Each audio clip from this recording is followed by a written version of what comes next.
Welcome to the Digible Dudes podcast. I'm David. I'm Reid. And I'm Nicole.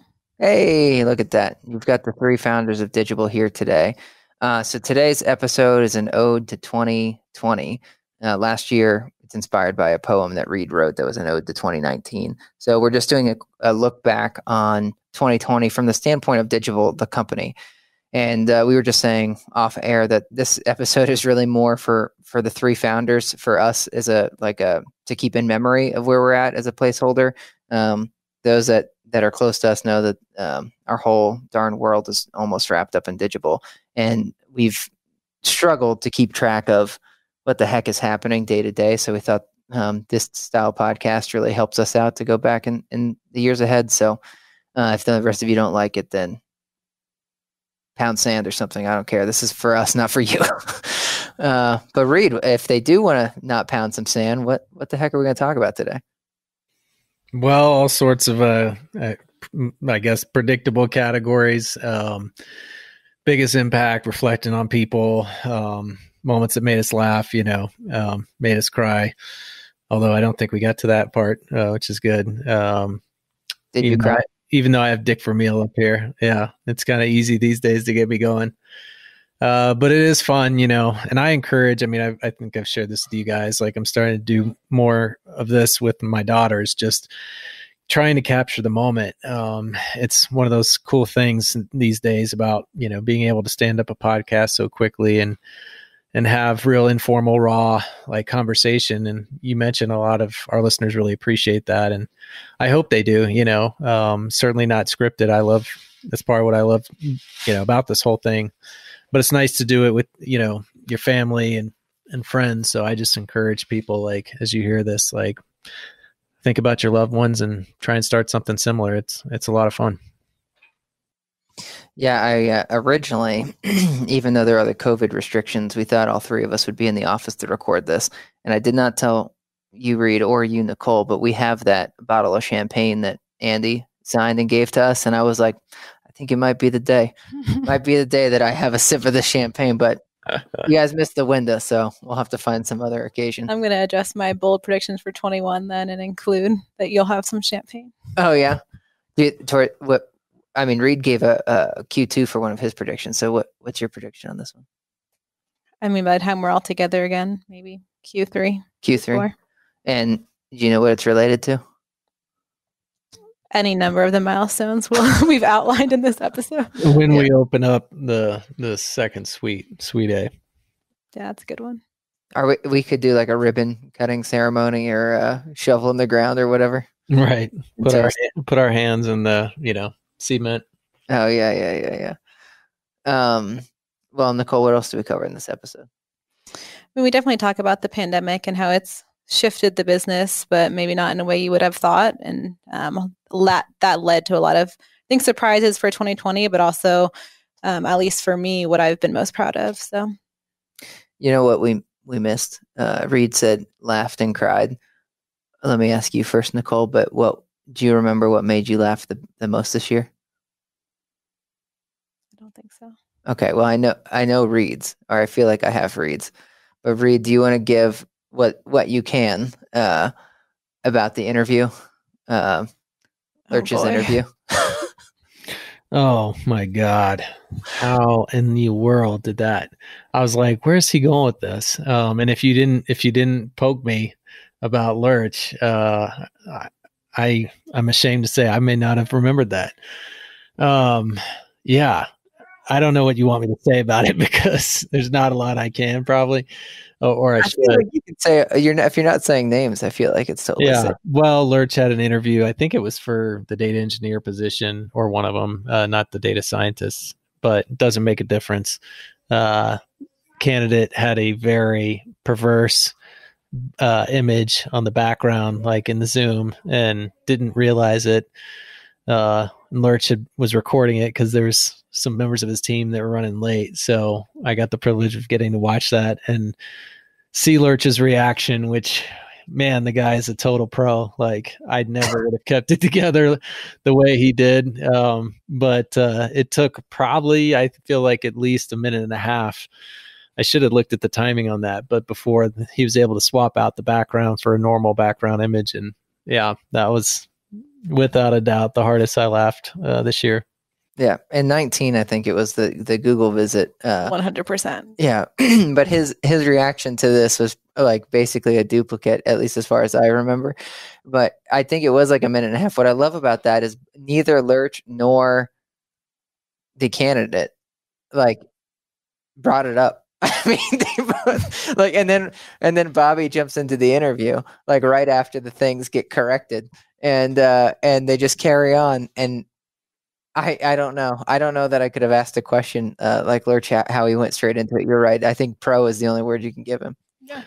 No, and then it set off Miranda, my wife, on like a week-long investigation because she had just had to get to the bottom of it. She was like, "There's too much unknown here that I have to have closure with." And I was like, "Okay." So she did come across some interesting data points. I don't know how to put this. I'll just leave it there. So yeah, very bizarre interview. Yeah.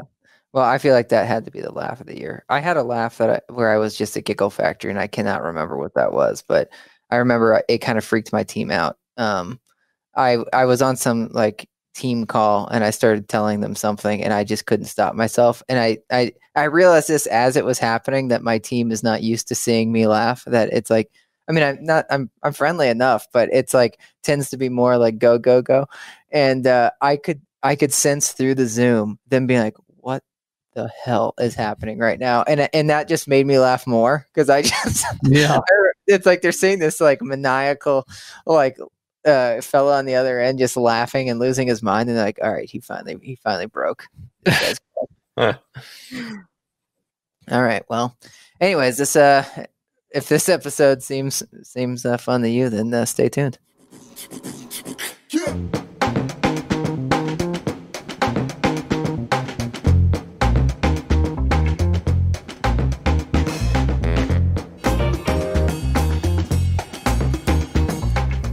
Okay, 2020 review. Reid, I didn't ask you this ahead of time, but I assume you have your ode to 2020 poem written already? Not even started, my friend. Just kind of what happened last year. I think I wrote that like, I don't know, in a few days during the Christmas break, and I'm sure I'll do it. Try to do it again this year. Yeah. Well, when prepping for this episode, my first thing was trying to go back and find that poem that you wrote. So for those that don't know, Reid last year started a tradition, which I thought was a great tradition, but basically he just wrote a poem sometime over his Christmas break about what had happened in 2019. And it was pretty good. I thought that was an awesome poem. I haven't read the whole thing back here yet. I was just trying to look for inspiration for notes for this podcast. But yeah, it was like a 7-page poem, at least on LinkedIn. But the fun fact is I couldn't find a copy of it. I thought you Slacked it or emailed it, but maybe you just had read it to us over the phone. And I had to go all the way back in our LinkedIn a year ago, and we have posted a lot on LinkedIn this year. Mm-hmm. Did you know that was like the 6th post we ever did on LinkedIn? Really? Yeah, our first post ever. Oh, wait, 1, 2, 3, 4. It was the 5th post we ever did. Our first post ever was a year ago today or tomorrow, 2 days from now. So basically, we're recording this on November 23rd, and November 25th was the first time we ever posted on LinkedIn, which, Reid, considering that fun fact that you had, I think you've told this story before, when it was just the 3 of us starting the company, you're like, we need to like hire some people to be LinkedIn substitutes for us so we look bigger than we are. And to think that you had thoughts that we need to look bigger on LinkedIn than we are, and we didn't post until November of last year, that shows a major disconnect. I will not acknowledge or claim that publicly, David. Fair enough. I thought that was already a public omission or admission. I don't know. It probably is. But that surprises me though, because I feel like I don't know, maybe we're just posting on our own pages, because I remember the Google post obviously was well before a year ago, and that one got a lot of traction. So unless wait a minute, maybe it's possible that LinkedIn doesn't let me look further than a year ago. I think so, man. I don't think we posted our very yeah. I mean, considering we hired most people from LinkedIn, I feel like we would definitely be posting. I was, you know what? I was surprised by this. I'm just going to say it's probably wrong then. I was surprised by this fact, but at the same time, I didn't put it past us. I was like, it's possible that we didn't post anything. You're getting prepared for fatherhood. Those are the kinds of like bonehead statements that, your kids like can't wait to pounce on. I'll say something like that, like, what a beautiful picture on the wall. And they're like, Dad, it's been there for like, 3 years. I'm like, really? Yeah. Well, anyway, so there goes half the notes I prepared for this episode then. It's going to be a good one. Yeah. Well, we're off to a hot start. Yeah, we're just off and running here. We just lost like 95% of our listeners. Yeah. So, what do you have as your number one note then, Reid? What was the biggest thing? Because I know you have 6 bullet points over there. So what do you got? Well, it's what I said was going to be the biggest thing. I still stand by it being the biggest thing, which is the EOS operating system or whatever. That's your biggest memory of the year or accomplishment of the year? No, not my biggest memory because it was a process and frankly still is a process. But as far as what I think had the greatest impact to the company, I think it's fair. At least I would still say it was shifting into that mindset and that operating system. Well, we never did that episode on it. So for those that don't know, you got to give the cliff notes now. Yeah, well, I think you had heard of it maybe a little bit before Andy had walked in with it. But what is that? Sounds like somebody's playing like Close Encounters of the Third Kind. So to find notes for this podcast, I was pulling up our photo gallery or whatever. Like Nicole and I have a shared photo thing on Google Photos, and it also happens to be I give out a Google phone number to like all spam callers so that they don't actually call my real phone. And so that's a spam caller trying to call into the podcast. I should have answered it and we could have talked to them. That would have been good. That would have been a, late night show type, segment. Yeah. All right. So EOS. Anyways, yeah, EOS. So I remember it as Andy coming in with this big smile on his face and he was preparing for the summit. Because he was going to be one of our speakers, and he's kind of started off when he walked in. And he just said, "Guys, have you heard about traction, or something, or EOS, whatever, however he put it." And I don't remember either one of us saying, "Yeah, you may have said it rings a bell," but he was just giddy about it. And we both love Andy, have a lot of respect for him. He's a professor at CU. Like I don't take that kind of enthusiasm lightly. And so it had both of us leaning in, and then naturally you followed up and I didn't. So you spent some time researching it and eventually got around to reading it. And then I remember you bringing it back or mentioning it to me in December, I think. I can't remember when you got in front of Nicole, probably same time. And then when I spent a little more time with it and you explained it further to me, that's when I was like, this is going to be the most important thing we do in 2020. And I think it was. Yeah, that was a big statement. So it's from a book called Traction. As Reid said, its acronym is EOS, so the Entrepreneurial Operating System. And it's just a way of organizing the company where you set company vision and goals and direction, and then how does that filter down into quarterly objectives, and then what data points do you track week to week in each of your team meetings. But I feel like biggest impact, I feel like you've got to be right. Nicole, would you say anything different than EOS is the biggest impact? No, I had that as my number one thing too, and I gave a honorable mention to Salesforce because we did not have Salesforce before January of 2020, and I don't think any of us would say that it had the biggest impact compared to EOS, but I think to just think back to all the Google Sheets we had is kind of crazy. So I think moving to Salesforce and TaskRay was also a huge thing to mention for 2020. I will say there's a big qualifier here. I don't know if we would still be saying this if it weren't for 90, because you had originally, we geeked out on the book, and I think it was like West Coast trip where the three of us were talking about it, and you either had just finished or whatever. And I don't know how much longer it took before you spotted 90, but I remember you saying, "Hey, this could be really helpful." And now I mean, holy cow. I would have given up. I'm just telling you, like the amount of like flip charts and all the crap that books, like now you got to get out your notebook, and it's like, that's just not us. And so if it weren't for 90, I don't think we would have stuck with it. I agree. I don't think we can run meetings without 90 now. Like if there's a meeting that's not in 90, I'm like, wait, what do we do? So 90 is the web app that we use to keep track of all the different note systems, meetings. So every meeting that we do is logged in this one system called 90IO. And it's all built off of that book, EOS, in Traction. But you're right. It's funny, Reid. So I had the same memory back to Andy. Andy said it, and I had heard of Traction like 1 or 2 times before, because you and I were trying to hire like some sort of person to organize the company. Everyone, we were like, we need a project manager. This is what we need to organize our lives. We didn't need a project manager. We needed like a system, frankly, but we didn't know what else to call it.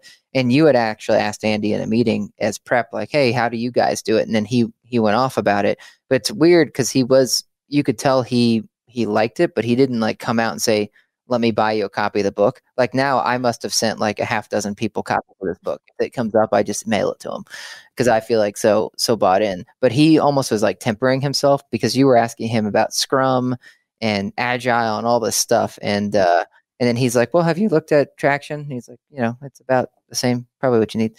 Anyways, I picked up that book on some trip Nicole and I were taking.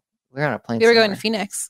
Okay, yeah. Last December for the race. Yeah, okay. So we do a race every December in Phoenix, except this year since it's canceled for the first time ever, which is a bummer. Well, I remember it differently, but I do remember you're definitely accurate. It was a question, like we were kind of interviewing him, or I was, about how they were operating with their growth and stuff. But the part that I remember differently is the level of enthusiasm he showed. Oh, really? Yeah, I remember him lighting up, but who knows? Yeah, it didn't light up my world.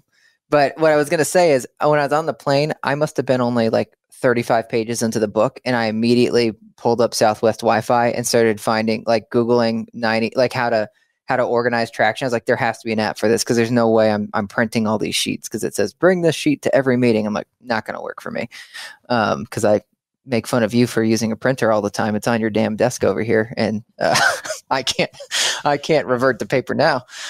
Really laziness, I guess. Yeah. So Nicole, you're saying Salesforce, I can't even remember that. We were working on it before last year, but you're right. We didn't have it wasn't set up as our task management system. Right. I think we beta launched it January, February did okay, but I feel like March is when I remember it really clicking on now everything is done in Salesforce and TaskRay. And set the stage here, Reid. I think you probably know better than all of us, but when we started 2019, I think your poem says we had 9 people. And so what did we start 2020 with? Well, we had 19, or actually I take that back. We had 18 in December, but then we hired 4 So, I think you have to say, where did we end December? And I show us at 18. We had a few other people. So I want to say that in that poem, I referenced maybe 20, 22, but we were counting some of our contractors, and we don't take that lightly, like some of the full-time contractors as part of the Digible family. So the number might've been a little bit higher, but when it comes to actual full-time employees, it was either 18 or 19 in December. And right now we're at 46, I believe. Not counting contractors. Right. Not counting contractors. With contractors, we're I think 49.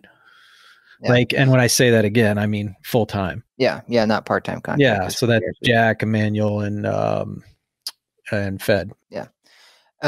So to think about it, on the services side of the company, to have, even if it's just 19 people, but not having you guys worked all of your tasks out of a Google Sheet before? Google Sheet, and we actually had a physical whiteboard that you would go up to and write down your campaign information, launch dates, and to-dos, and then someone else would come over and cross it out when it was done. And so Adam and I often joke, we're like, remember the whiteboard?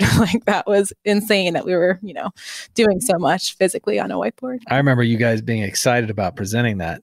And I was excited to see it, I don't know what day that was. And I think it was Adam, but he's like, hey, look, we got it figured out. Come here. Let me show you. Let me show you something. And I look up there and I was like, holy shit. We quickly ran out of room on the whiteboard. We're working off a whiteboard. That's great, Adam. This is my masterpiece. And the whiteboard could only hold like 10 or 11 accounts like at a time. Yeah, it's like we were constantly like removing things and yeah. And now you guys are like launching like 30 accounts in a month all the time. So there's no way we could have like existed beyond. It's just remarkable we went that long with it. And now I can't remember before it, as much as I hate sales for it. I feel like I'm the biggest anti-salesperson of Salesforce. I don't know what the right term would be, but I am so anti them. But yet it's like there's no other way we figured out how to run this thing besides using them at the moment. So you're pretty much the biggest critic of all the most like reputable known softwares in the world. Like you can't stand QuickBooks, you can't stand Salesforce. Yeah. And I understand why. It just makes me laugh, you know. Then you'll find this like little tool like a 90 and it's like best thing ever. Yeah. Well, it's funny that you say that because this weekend I was showing Nicole a new email system instead of Gmail. There you go. I made her watch like a 20-minute like demo and like Gmail sucks. This is how you do things. And then she did wake up though, like Sunday or something, and she was like, I can't stop thinking about Superhuman. Yeah, I mean, I was searching for something in Gmail the other day, and it says a pain point for me because it tries to load all the attachments and client emails. I'm like, I just need to find this one thing, and it took me like 5 minutes just to pull it up. And one of the benefits of this new system is like just the quickness of it. So it's like, I wish I had that right now, trying to search in Gmail. Yeah. All right. Well, that's a topic for another day. So I think you two are right. I can't go against like, I'll have to lean with Reid on EOS being the number one, just because it's like, now I'm like, this is how you build a company. Like if we ever started another company, it immediately EOS start and 90 start from day one. There's no other question to me. Whereas Salesforce would be a question mark. Like, okay, do we start on day one with this? Well, people might be surprised that we're not saying the pandemic. And I don't know if we want to transition there this right away but you know, it had a dramatic impact on us culturally, I'd say, and not meaning in a negative way, but certainly like every other company for the most part, you know, having to deal with that and everybody working remotely and, you know, blah, blah, blah. You know, I don't want to spend a lot of energy there. But I think the interesting thing is it obviously had a lot of adverse effects on most businesses. Certainly there were some categories that were less impacted, and we were one of them. But I don't know that that's true across the board, meaning other companies like within the industry didn't have as much or were able to get through this as easily as we did. You know, the question I still ask myself, I don't know if you guys do, but in some way, did it accelerate things for us? Obviously, we had a crazy year and it's not over as far as our growth. And most people, when we do have those conversations, just assume somehow, some way, it's a big part of what propelled us forward. I tend to, you know, say that it wasn't. And that's why, again, it wasn't on my list as kind of number one thing or even 1A. So, and Nicole didn't have it. I mean, she had Salesforce next. So, and yet here we are in the middle of like the worst pandemic in a century. It's interesting to me. You know, I feel like all the work that we've put in, I've said this several times, but all the content, the referrals, you know, just the good work that we do is what kept multiplying and multiplying. And that's why we got into this industry in the first place. You know, is we knew it could work that way if we were successful early on, that we build that critical mass. So I think it's really interesting. Well, if you were to describe the pandemic in a word as it applied to Digible, how would you? Inconsequential. Wow. How many other people do you think could say that right now? That's why I said it. Partly for effect, but partly because I believe it. I don't think, like I said, I don't think it really hurt our culture the way probably hurt a lot of companies. It didn't have really an impact, certainly on our growth. For the most part, our clients, you know, kept doing what they were doing. So, I mean, certainly it got into our psyche and stuff. But when I think about what it meant to our company, I stand by that. I think it was relatively inconsequential. Well, I can't spell that word, so I got to pick a different one. I mean, I don't have a word for it, but I will say that I feel like the biggest impact COVID had on us was simply the hiring. There is so much great talent went on the market when this hit, because unfortunately marketing gets hit pretty hard usually. And so a lot of folks from other agencies just opened up and the floodgates opened. So Nicole, I don't know if you have a word for it, but I feel like you had probably the most interviews of anybody at the company this year. So I feel like that's got to strike you as Yeah, I actually was talking about this in my department meeting the other day. We were just talking about just accomplishments and what you're proud of. And for me, it keeps coming back to being able to maintain the culture despite going full remote. And I think a lot of that just speaks to our core values, where it's like we're still demonstrating authenticity, focus, humility. Like that comes across from day one, whether you're physically in person with someone or you're starting remote. So I think when everything first hit, I was, terrified to bring people on in a remote environment where it's like I had people relocating to Denver, going into quarantine, trying to get up to speed with a new company, meet the team. And I've just been really happy with how they've been able to just kind of, assimilate into our culture, what feels like seamlessly. I mean, there's definitely stuff that our team is missing out on that didn't have the in-person experience. But I think for the most part, we've been able to maintain our culture. Oh, I still am trying to get you to say your fun fact of how many interviews you gave this year. Oh, when I pulled it last week, I was at 86 interviews. Yeah, 86 interviews. That's unbelievable. So I'm just saying, like, COVID, as far as like an impact, I feel like it was the talent that more than anything. But I think you're right, Reid. Like outside of that, it feels like, I mean, the rest is kind of the same trend we've seen prior. So we were just one of the really fortunate ones that didn't have a negative impact. Yeah. And I obviously don't want to come off in any way as like unsympathetic, to what happened. I'm just back to our values, like being authentic. Like that's really the way I see it. I agree with you though. I don't know how to put that in one word because neither of you used one word to describe the pandemic. But we did see more talent or get our hands on more talent than we probably would have were it not for the pandemic. Well, moving into, I guess like I hit memory a little bit ago. I don't know if you guys have a greatest memory of the year. I feel like, or like a biggest thing or what strikes you the most, but yeah, do you guys have a memory that's sticking with you for the year? For me, it has a lot to do with the new office. So HQ3, I know we haven't really been able to enjoy this place, but I remember the feeling when I came in and saw the murals on the wall and the digital colors and all that we had done. I feel like that stuck with me when I was thinking back to just key memories for the year. I don't know if I would say that was my number one, but that definitely came up. Yeah, I think that is my number one too. Finding a home that at least we believe will be able to support us. And of course we had to add this other suite, but that we can stay and grow in for the next few years was a great feeling. And it's got such character. I mean, we were really worried about that, leaving such a cool kind of small boutique agency vibe that we had off Broadway. We got to stay on Broadway and have this old, whatever it was, JCPenney or Sears building from 1922. And the guys that were in it, that currently had occupied it, ended up building out the other side, which we basically found, or we knew we wouldn't be able to do, like be able to support that with the cash flow we had. So we were just crazy lucky that it all worked out the way it did. And now I couldn't be happier. So I still get chills really pretty much every time I walk in. And I am very much anticipating that moment, when the staff is all back. And, I hope the three of us can get a chance to just smile at each other, decompress, and say, holy shit, this is amazing. I think the other one for me, though, was hitting 10 million. And I know we don't like to, and we shouldn't, talk too much about those types of numbers or our numbers, but I don't mind saying like, that was a pretty damn big milestone. I remember when we were like just counting checks, hoping that we'd get 2 or 3, like checking 3 or 4 times. It felt like a day, in our first year, just trying to get by. And then, we were like, hey, we're going to hit $100,000 like in monthly revenue. And then we just kept adding and adding. And then it was like, well, when's the next big milestone?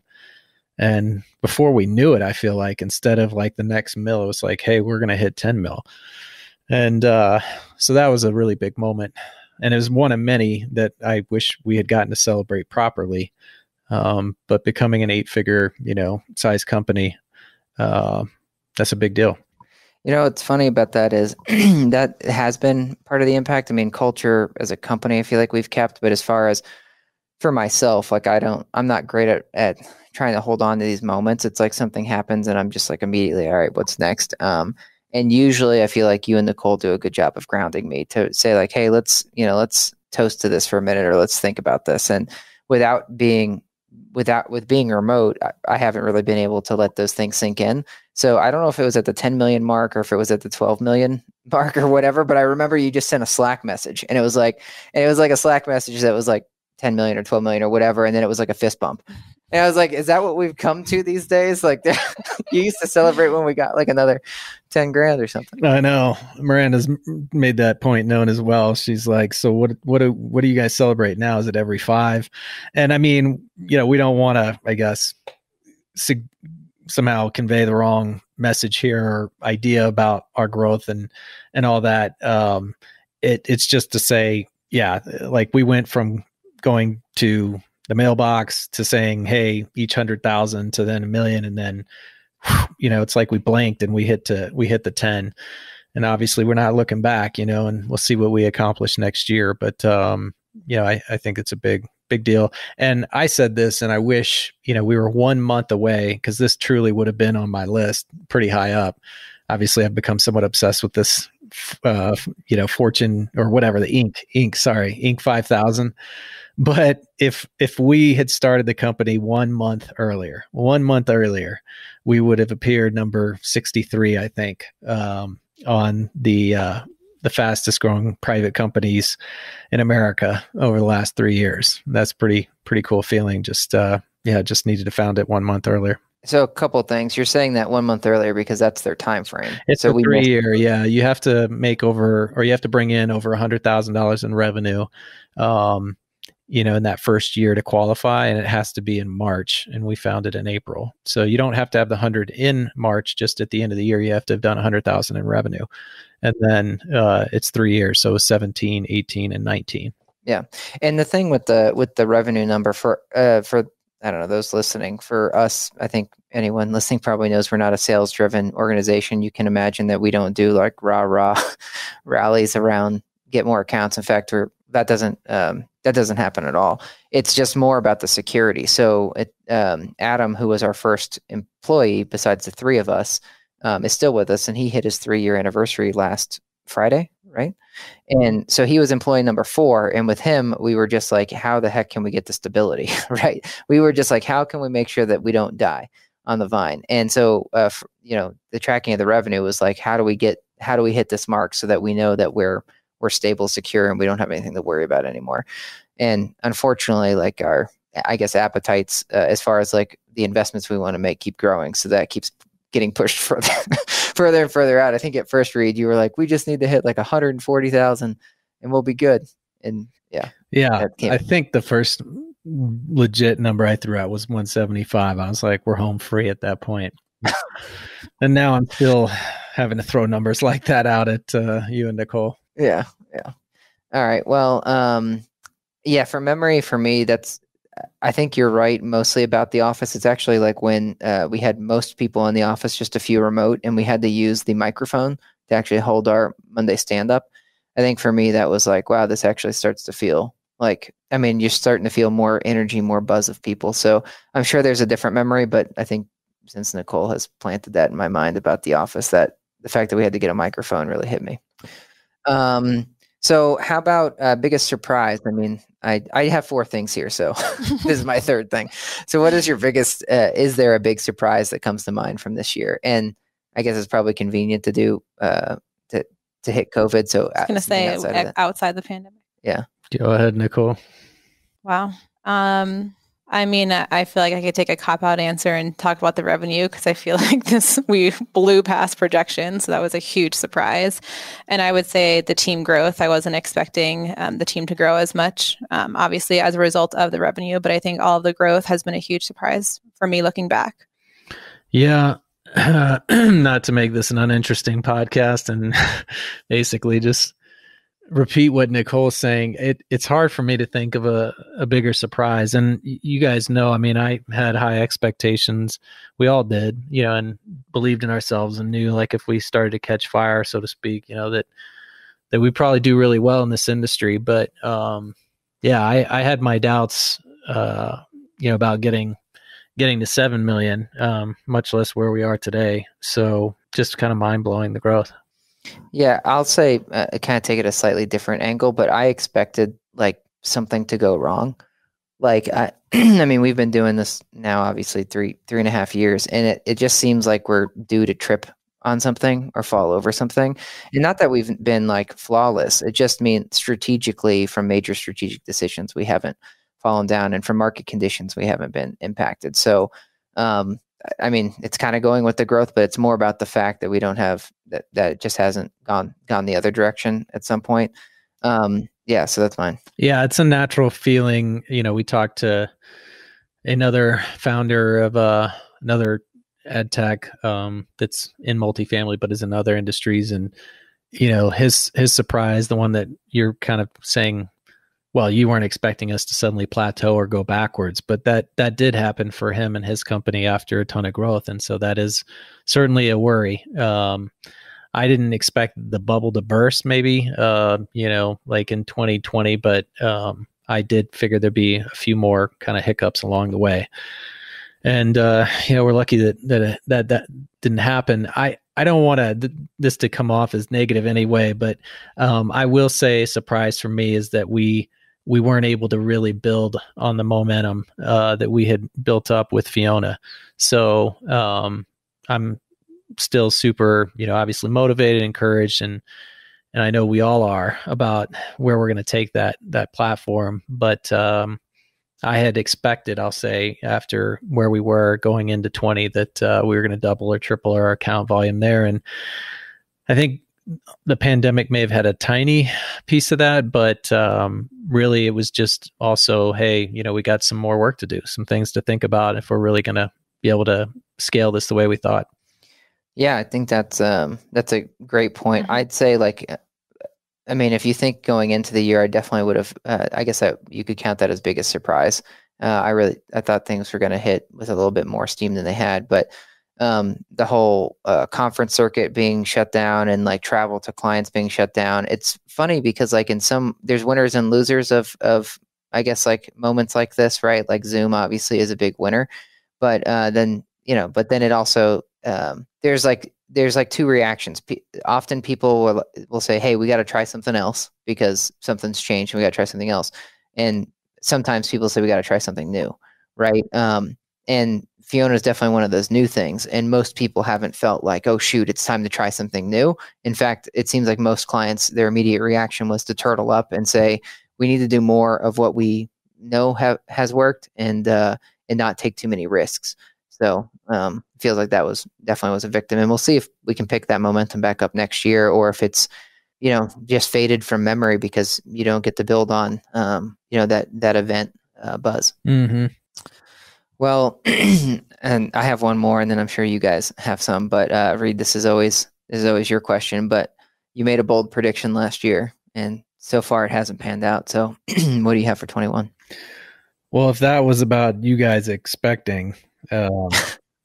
I believe that wasn't that my prediction? Yeah. I was going to say, I thought that was the end of 18 into 19. No way. Was he that wrong? I don't think so, Nicole. You guys weren't even married yet. That's true. So I'm probably just going to carry that over, but it becomes less bold every year. So yeah, give me a second to think about that. I should have anticipated that question. I did anticipate that question, but I still don't have my answer prepared. I have an answer. Well, if I flip it backwards for a second, do you have a surprise or an industry surprise from 2020?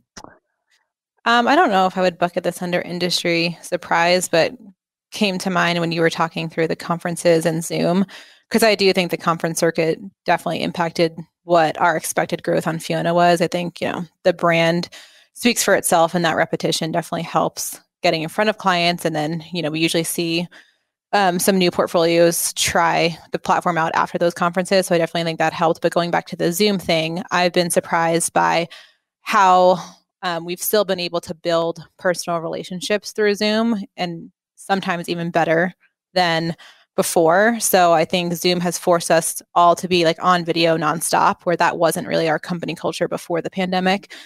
with whether it was client calls, in-person meetings, on our remote days, we just, we're rarely on video. And I feel like the pandemic has forced us all to be video first, and that has helped us build even more personal relationships with each other, but with clients, whether that's, you're talking about clients with, their dogs, kids, family in the background, you're kind of just seeing another side of them that you wouldn't normally see.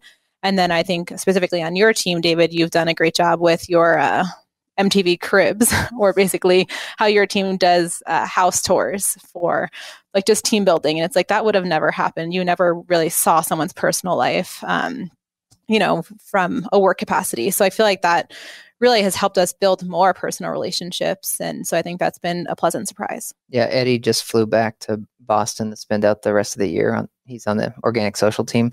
And he didn't think about this ahead of time, but he's quarantining at his like family's summer cabin, like somewhere deep 2 hours from Boston. And he's like, he had to fly in, drive to the testing place. And he didn't remember that it was going to take 5 days. So he's like, he had to drive 2 hours to the testing place and then drive back to this cabin where he's like living alone in the woods. And when I saw him on Zoom, he had like a total like wood, like deep wood paneling, like you would imagine, like, someone living deep in the woods being. And at first I thought it was just Eddie's like childhood home, and I was like, wow, Eddie, I did not picture this as what your mother's home was going to be when you started. But yeah, he did a Cribs of that. He should put a sign, Crystal Lake, by the front door. Friday the 13th, in case you didn't catch that one, David. We just had to watch that. Like, no, we just watched Halloween. That's what we did Friday. Yeah. Well, my surprise is similar, Nicole. I think we said this on one of the podcasts late last year, Reid, but I was just expecting momentum to pick up on like GDPR and fair housing, to where like all of this compliance stuff was going to be really big in 2020. And I feel like it got derailed because of the COVID, everyone having to pull policies together, get remote showings together and all that stuff. But I was really surprised. I didn't think anything could stop this Cambridge Analytica style scandal of stuff. But I'll say on the positive note, Nicole, I totally agree with you on Zoom. I think I said this a couple months in, but we had always been trying to get your team to be on video for every call that they did to build relationships. So I couldn't have imagined a scenario where all of a sudden clients felt comfortable getting on Zoom or whatever, getting on video. I just always thought clients are going to be the awkward, like black box with their name and are never going to share. But now I have clients that are joining me like in their, sweatpants and whatever, kids running around in the background, and they just don't even care. So you want to talk like a leap forward. I don't know what could have done that to the world. Even if it was like the year 2030 or 2040, I don't imagine another thing that could have happened that caused all of a sudden everyone, like as a larger community, to come more together and be less embarrassed about and putting less fronts up than they used to. Yeah. Well, I'll add a pleasant small surprise, even though I had been talking about it with you guys since I think I brought it up at Wahoo's, in our first 30 days. But as you mentioned, I was desperate and thinking of ways to make us look bigger than we were or get some content out. So I started with fake LinkedIn people, or alleged was said to do that. Not confirmed. Yeah. It didn't actually happen. But then the other idea I floated among probably 80 in this first 90 days was a comic strip. And you guys got a kick out of it then, and we kind of laughed it off like a lot of things. But that's what's cool about doing your own company, is you get a chance to come back to some of that stuff and get it off the ground. And so I felt like we were really lucky to find Joel. He's a really great cartoonist. And then obviously our secret weapon, or not so secret, is Rachel. She's just terrific. So collaborating with them and getting that going and then keeping it going has been fun. So it was a nice surprise. Yeah. That was at Wahoo's Fish Tacos downtown. And back to like missing things. Like I miss like going into the office and being able to go out and get like Payway or Garbanzo or whatever as a full company. We'd go as a full, like 4 people basically, and go get the stuff and just spitball for a lunch session. And I feel like that part of the brainstorming, spitballing routine is kind of like fled, because now we're all just running back to back with Zoom meetings all the time. Totally. Well, did you come up with your bold prediction? None of these are super exciting, but I guess you could call them bold. But I'm gonna actually go with Graystar. I'm gonna say we're gonna be a preferred vendor by the end of 2021. All right. Be warned. Add Taxi and W promote and Conversion Logics. We're coming for you. Just want to join the birthday party. Well, Nicole, what do you have? I don't have anything exciting. What comes to mind is just the growth of different service opportunities. So we talk a lot about, ILS management. We have a few beta clients on that, but that would be a bold prediction for me is that takes off in 21. Oh, ILS management. Mm-hmm. I dig it. Yeah. Yeah. It's funny. Like, I guess like to your guys' point, it's funny. Like, I realized on the podcast we're releasing or just released or whatever it was, we just recorded Reid. I was like, yeah, well, of course Amazon's going in the healthcare and, blah, blah, blah. And it was like 2 days later, Amazon officially announced going into healthcare. And I was like, this episode's airing. That episode is airing right after I make that like prediction. And so now it's going to be like, that wasn't super smart. It seems so obvious. But at the time that I said it, I was also like, well, this is just happening. Amazon's going into healthcare. And, well, I don't want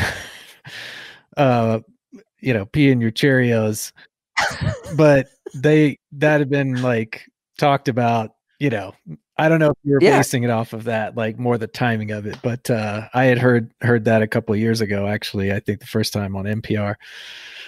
Yeah. Well, when they bought the company PillPack or whatever it was, and they started shipping like your daily pills in like a sealed thing, I was like, well, that's done. That means they're not just going to like tiptoe into that. It's like to become like more of a total pharmacy is what the more major announcement was, but it just seems so obvious. So all I'm saying is like things just seem obvious, like when they like once they happen. So I don't feel like I have a super obvious thing. I guess I'll just keep betting on kind of a little bit what you guys are saying, like as you're saying, growth of other services, Nicole. I just feel like the compliance stuff is going to get bigger and bigger. Like, so even though GDPR and CCPA were kind of like, slowed down a little bit this year in fair housing, I think that's just going to become bigger next year. But as far as like a bold prediction for the company, I almost don't even want to put this negative juju out in the air, but don't. Not do it. I just don't know that so as you guys mentioned, we got this office space, right? And we ended up, as Reid sort of hinted at, we had to get a second office space right after we got this one to host all the people. But I just don't know that we're going to finish this office space in the next year, meaning that we're going to like get all the walls torn down, get it all built up and have people in there. But I think it's because like the pandemic, I feel like could just kind of linger and have all of these the continued lingering impact. So Reid, you've tried to find contractors to help make sure that suite doesn't stay unoccupied forever. But I just feel like we're not going to be their first choice when they come back, when contractors get back on the market. I feel like they've got all this other pent up demand that they're going to jump into. And it's not like we're going to get in a bidding war for them to come and like tear down our wall and stuff. So I guess I'm just saying, I don't think we're going to finish that unless it's like you, me, and Lurch decide to like get out the ladder and try to knock a 40-foot drywall down on our own. Yeah. Well, it depends. You have to define finished. I do think the wall will be knocked down. I think the lights will be up. I think the paint will be up. And I do think we'll get the desks in there. But there's smaller stuff that makes any place feel really complete. And so we might not quite get to all that. I mean, we obviously have to factor for cash flow too, but I'm still counting on our man DW. He got us a quote, and that's why I know it's not all going to happen at once. But I think, what I said, I think we'll have that done. I'm going to say by the end of April. Wow. All right. Well, then I'll give a good bold prediction. I'll give a fun one. I mean, that is. I like his putting himself out there. My fun one is you got the comic strip done this year. So by the end of next year, I think we will have started work on my Crank Yankers knockoff. Oh my God. That would be hilarious. And obviously we know a couple people we can tap on that. So I'm going to carry forward though, like from more a personal level. I still think, Nicole's, I'm going to be seeing a sonogram at some point next year. I stick with that. Stay by it. It's got to come true one of these days, Reid. Yeah. You say it long enough. Yeah. Broken clocks, right? Twice or whatever.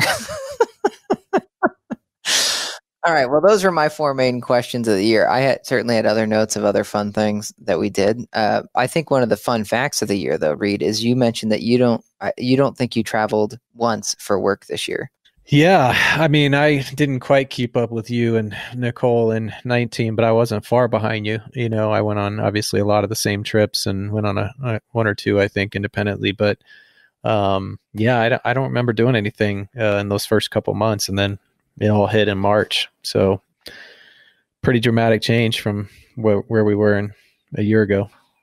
I remember David was on a client trip in March when we called him and we're like, we think we have to shut everything down when COVID was first hitting. I think you were in Minneapolis. Yeah. And I went down into the basement to take the call, and I was like, this is like the third piece of big news you guys gave me while I was out of the office. And it's the first time I went on a trip without either of you. Since we started the company, I was like, what the hell's going on when I leave the company? You guys want to shut it down? I was like, could you not wait till I get back on Thursday to talk about this? Yeah, you got a few unwelcome probably ideas or messages that stretch. But I was going to say, what are some of the funniest moments or the funniest moment you can remember? And it wasn't the one moment, but it was kind of like you're ongoing, like this is all being blown out of proportion. Like I look back at that, it's almost like some of my bold predictions, you know, that kind of fell flat. Like David was constantly like in the first like 30 days, like, I'm just not worried about it. Like you guys, this just isn't going to be a big thing. It's like the flu kills more people. It's not like, and then finally, you know, and I do think I remember what really got us going. And I won't name names, but I think it's when we had our first scare. But that was when I remember us getting super serious, super fast about how we were approaching it. And I'm glad that, you know, we kind of got it in gear.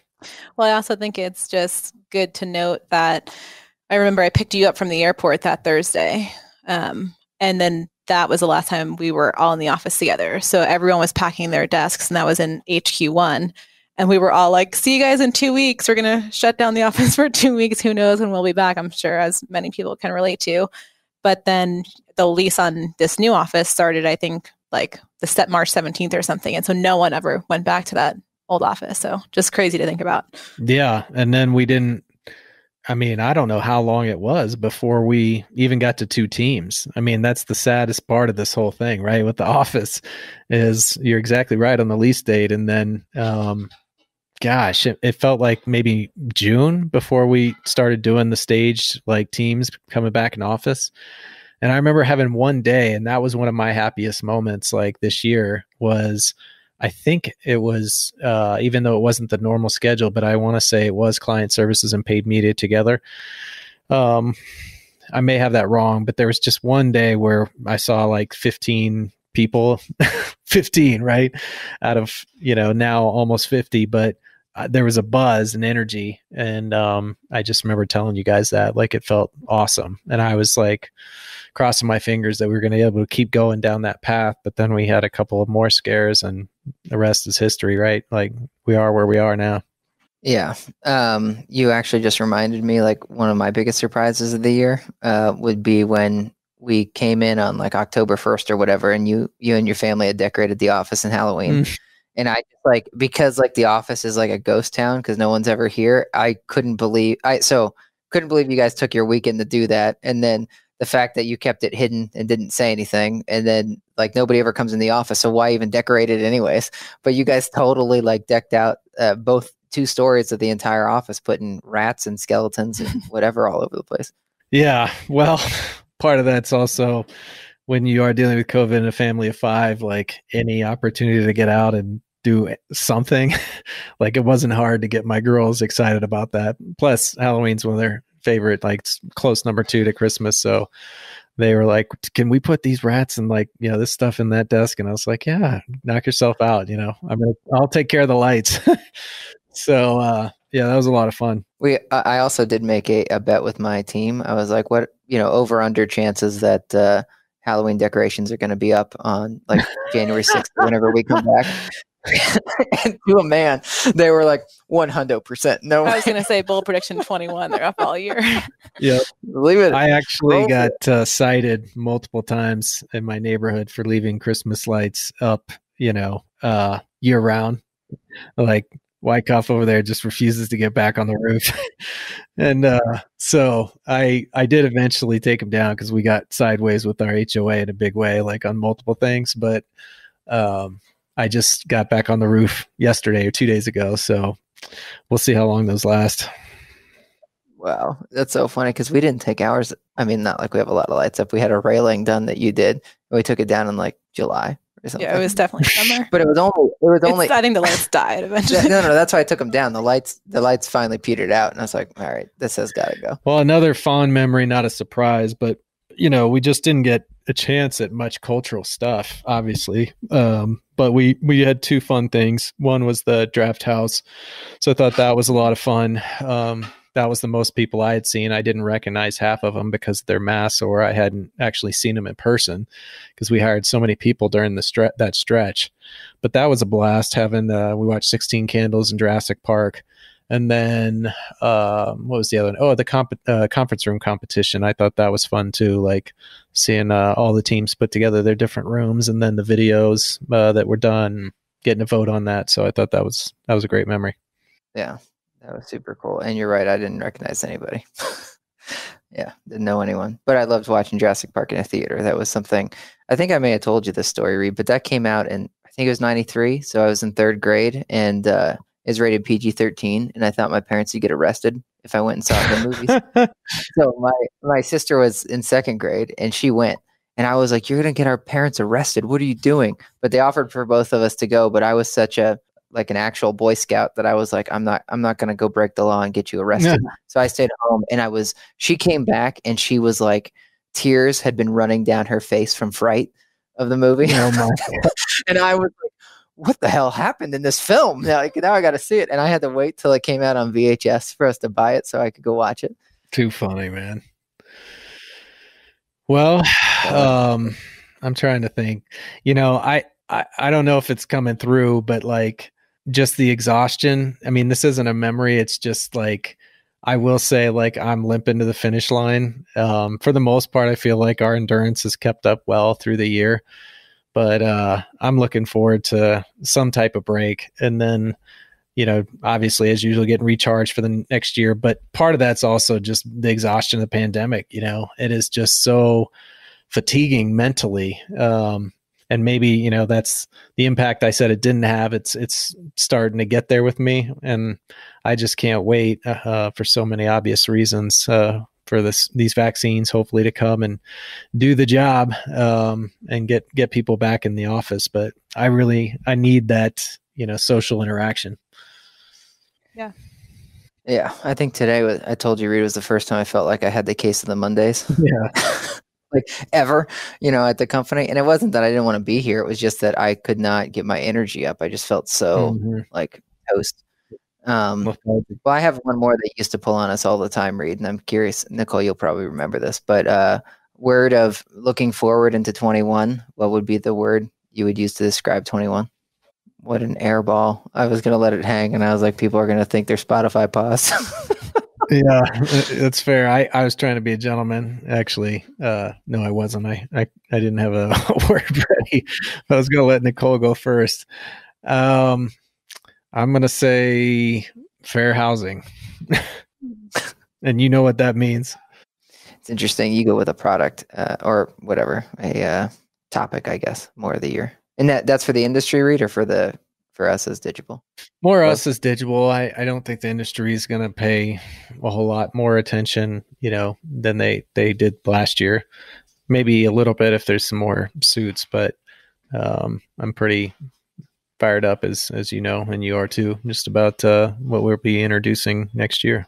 Guys, I'm so not prepared for this. I was gonna say I can't think of a word right now, but I think a lot of what we've done this year is foundation laying, whether it's like Salesforce, TaskRate, EOS, automation. I feel like we did a lot of kind of building the bones.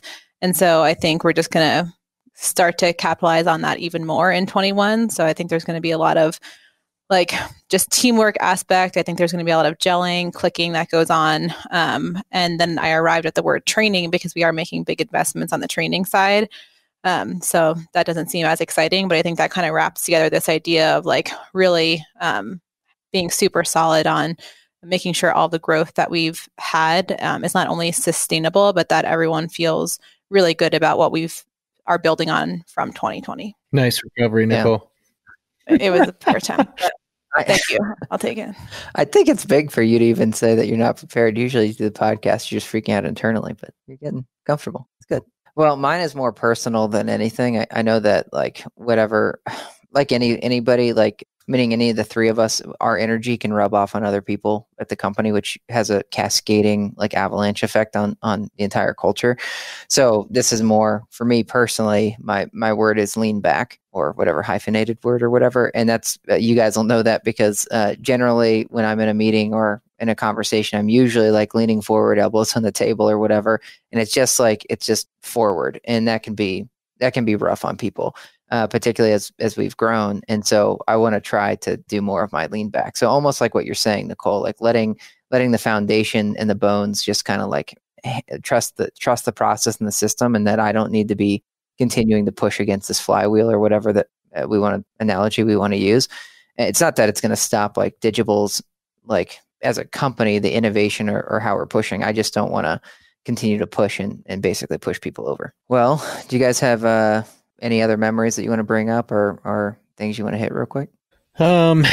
Smaller, but something that will, I guess, I don't want to say build on. That's not it. But what the hell is it? Icebreaker, and the summit. We did the icebreaker more as like preparing for the summit, but I thought that was a bunch of fun with the staff. So that's a fond memory, especially, of course, some of the stuff Bailey was coming up with, my nemesis, but also I don't know. I'm going to be careful. I don't know what else to say to that, but, and then, the summit, I was proud of us. It was very, as usual, kind of late planned, but came together well. And I think people were really happy with it, even though we didn't quite have as many at the VIP as we would have liked. I thought those were some pretty touching moments that we had with our clients. So I thought that was great. Anything else from you, Nicole?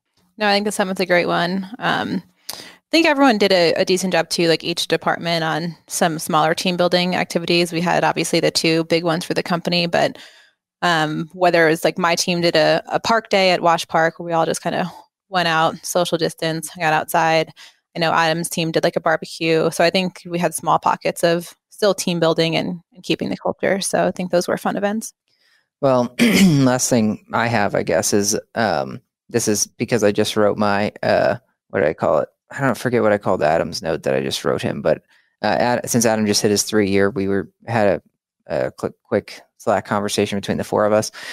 And so it's having me reflect back on when he joined us, and we didn't even really, to call it that it was our office was a bit of a stretch. And I remember he came into the to that big shared conference room, or what was supposed to be a shared conference room, but really we just like commandeered and owned in that particle board office space that we had.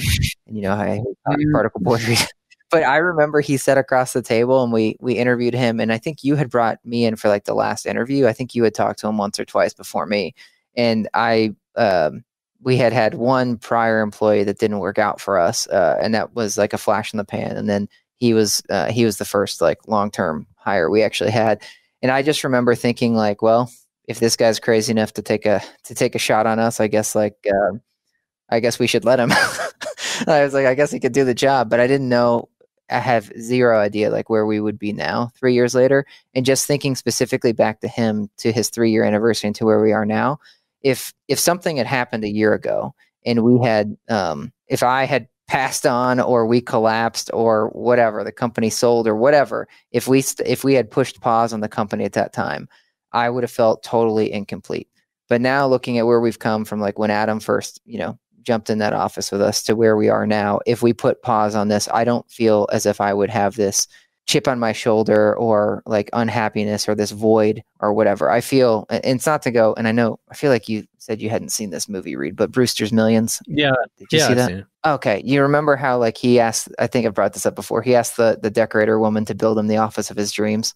And it takes her the whole damn movie to make him this office. And she finally passes it. And he's like, this is it. This is perfect. And then they're like, all right, guys, let's take it all down. Cause that's, whatever, he has to give it all back.